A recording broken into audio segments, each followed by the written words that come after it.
Hello everybody. I am Dr. Bhumika Agrawal, Head Humanities Department, Priyadarshini College of Engineering, Nagpur.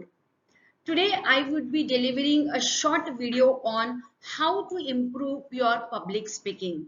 So the title of the topic is Steps of Public Speaking. Now in this world, who doesn't want to become an impressive speaker, an influential speaker? This is because everybody, we ourselves, when we listen to great orators, we are impressed by them. We are impressed by their way of delivery, by the way they are delivering the content. So naturally, as we are impressed by others, we also wish that when somebody listens to us, even that listener should be impressed by us. And that's why public speaking, it plays a very important role for becoming an influential speaker. Now what is public speaking actually? It is the form of oral communication with a group of people in a structured and deliberate manner to inform, influence, or entertain the listeners. Now, in public speaking, there is a group of people to whom you have to do face-to-face contact, and you have to make a rapport with the audience so that the audience can listen to you and you can serve your purpose, either whether you want to inform something to the audience or you want to influence them, or maybe your purpose of public speaking is just to entertain the listeners. Now, what are the essential steps of public speaking? Actually, there are three important steps. First is selection of topic. So in selection of topic, again, there are three sub points. So how you should select the topic? While selecting the topic, you should always analyze what is the purpose of your speech, why the organizers have invited you, what is the occasion. So according to the occasion, according to the purpose of the organizers or the program, you need to select the topic. Sometimes either the organizers will give you the topic or they will simply give you the theme, or they may give you a blanket freedom to choose your own topic. So if you have been given complete freedom, you have to choose the topic. But on what basis would you choose the topic? You should see the second point, that is background and knowledge. On whatever theme, or you should decide what is the type of audience to whom I have to deliver the speech. Then whether you are able to deliver a good speech to that particular audience, and whether you have the knowledge of a particular field on which you want to give the speech. So you should decide how much knowledge you have, how much background information you have, and how much you can prepare so that you can deliver a successful speech before the audience. Then the next important step is audience analysis. Once you decide the purpose of the speech, once you decide the tentative topic, you should see what type of audience you would be facing. Are you going to face kids, school kids, or your audience, they are young ones, or they are very maybe your contemporary, maybe your colleagues, or you have to deliver, you have to address to very senior people. You should even see their educational background, and whether that audience knows already about the topic on which you are going to deliver the speech. So whether your topic is your audience is totally lay audience, or they are low tech audience, means they have some background information about that topic, and so on. So audience analysis is very important. You should see the age of the audience and even their intellectual level. Now, second very important stage of public speaking is planning of speech.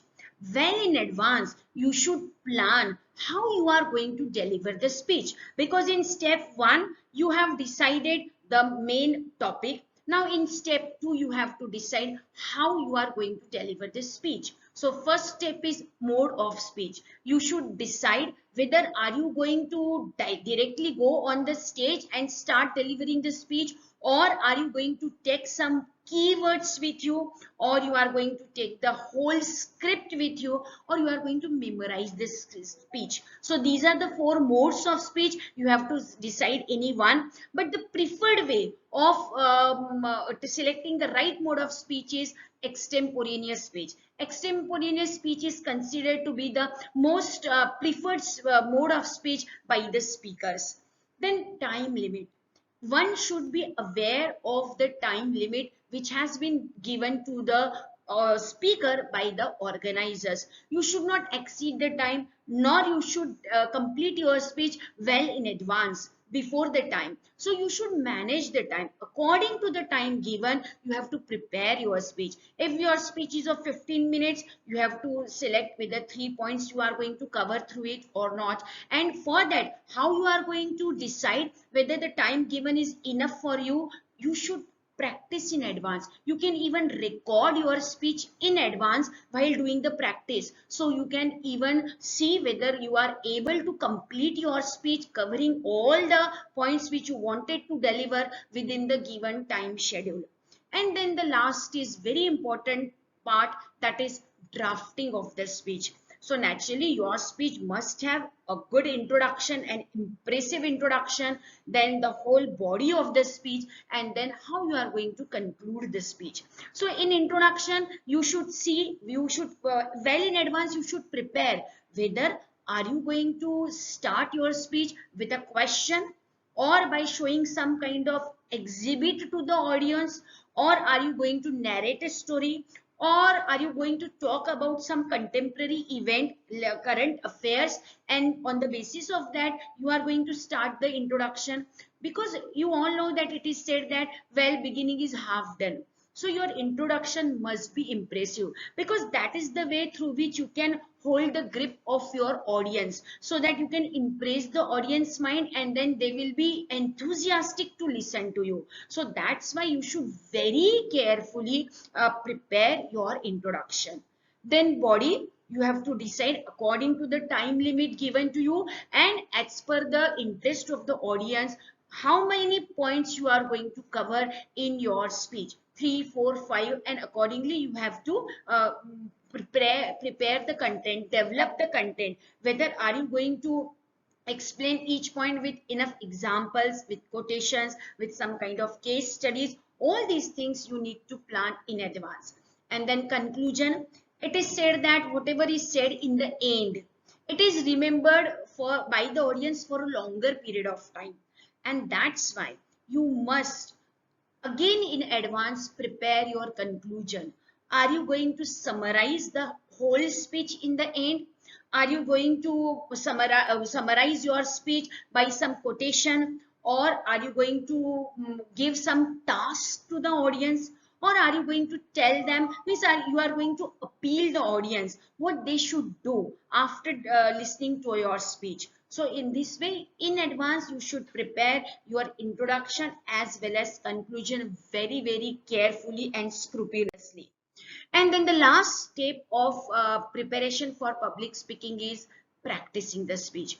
You all know this maxim that practice makes man perfect. So of course, same is applicable with your public speaking preparations also.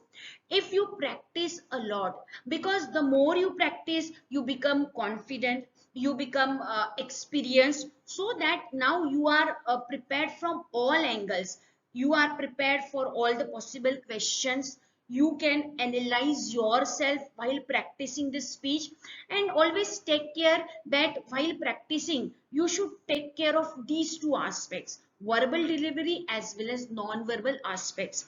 In verbal aspects, you should take care of right pronunciation, proper usage of words, pauses, volume, pace of your speech, means the speed at whether are you going to talk very fast or slow or moderate speech. So you record your speech, and then you can analyze whether you were a little bit faster or it was okay.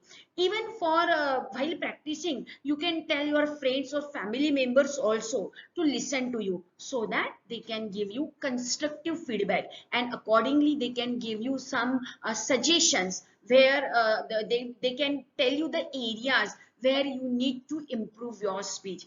Even on the basis of non-deliver verbal cues also, like your dress up, your hairstyle, the makeup you are going to wear at the for your speech, your eye contact, gestures, face expressions, overall body movement, everything.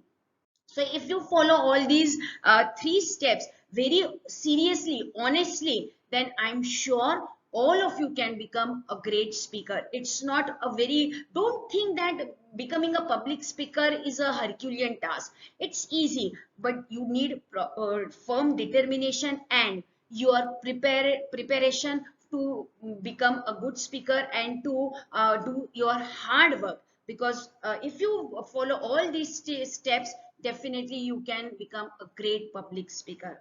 Thank you, all of you.